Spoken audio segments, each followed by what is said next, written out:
عندما تقترب النفخة الأولى يرسل الله تعالى ريحا لينة ألين من الحرير، لا تجد عبدا في قلبه مثقال ذرة من إيمان إلا قبضت روحه، لأن الساعة لا تقوم إلا على شرار الخلق. ثم يأمر الله الملك إسرافيل بالنفخة الأولى، وبعدها صعق من في السماوات ومن في الأرض إلا من شاء الله، وتظل الدنيا هكذا 40 عاما ليس على ظهرها حي، ليس على ظهرها أحد حي إلا الله. الكل نام تحت التراب، لا روسيا ولا أمريكا ولا ألمانيا ولا انجلترا ولا الصين ولا فرنسا.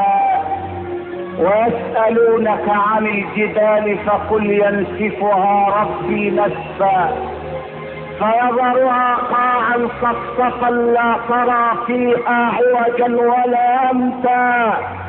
وعندما تخلو الدنيا وتبدل الأرض غير الأرض والسماوات، يقول الله تعالى: يا ملك الموت من الذي بقي من الخلائق؟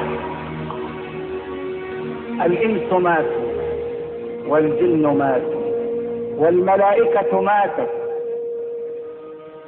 الملائكة عندما نزل قوله تعالى: كل نفس ذائقة الموت، قالت الملائكة: لسنا نفوسا وإنما نحن أرواح طاهرة. فنزل قوله تعالى: كل من عليها فان، قالت الملائكة: لسنا على الأرض إنما نحن سكان السماء. فلما نزل قوله تعالى: كل شيء هالك إلا وجهه له الحكم وإليه ترجعون، خرت الملائكة ساجدين لله وقالت: سبحان من له البقاء وحده. ماتت الملائكة والإنس والجن والطير وكل ما على الأرض وما فوق السماء، إلا ملك الموت.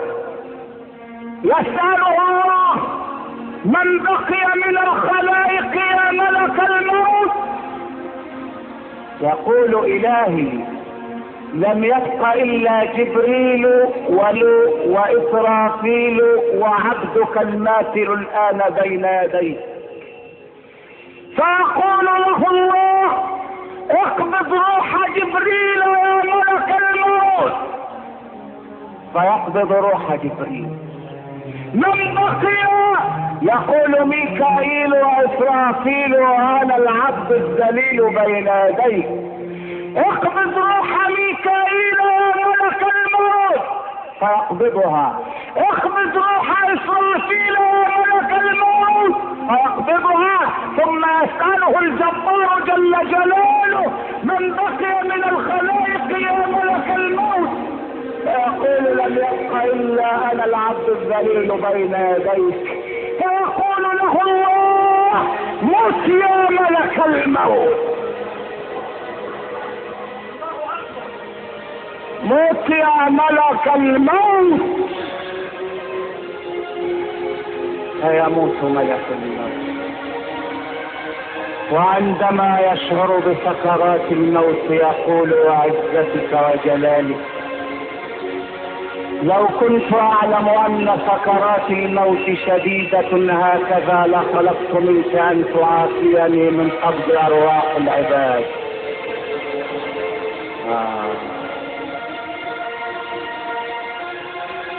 ويموت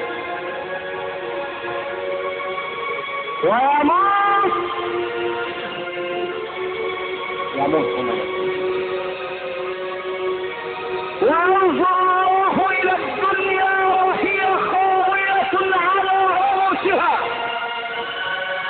الشمس كورت والنجوم انكدرت والجبال سيرت والآثار عطلت والبحار سكرت والنفوس زوجت.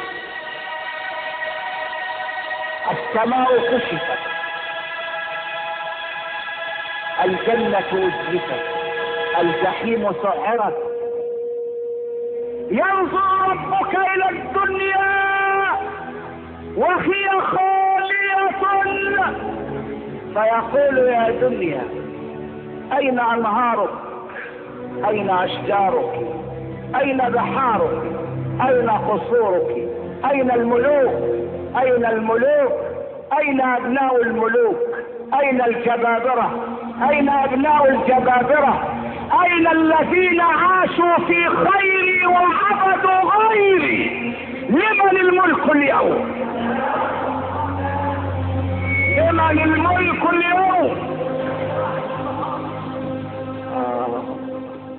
يا دنيا يا دنيا أين الجبابرة وأبناء الجبابرة؟ أين الملوك؟ أين أبناء الملوك؟ أين سكان البيت الأبيض؟ أين حكام الكرملين؟ أين سكان عبدين وقصر الدين؟ وسكنتم في مساكن الذين ظلموا أنفسهم وتبين لكم كيف فعلنا بهم وضربنا لكم الأمثال. وقد مكروا مكرهم وعند الله مكرهم وإن كان مكرهم لتزول منه الجبال.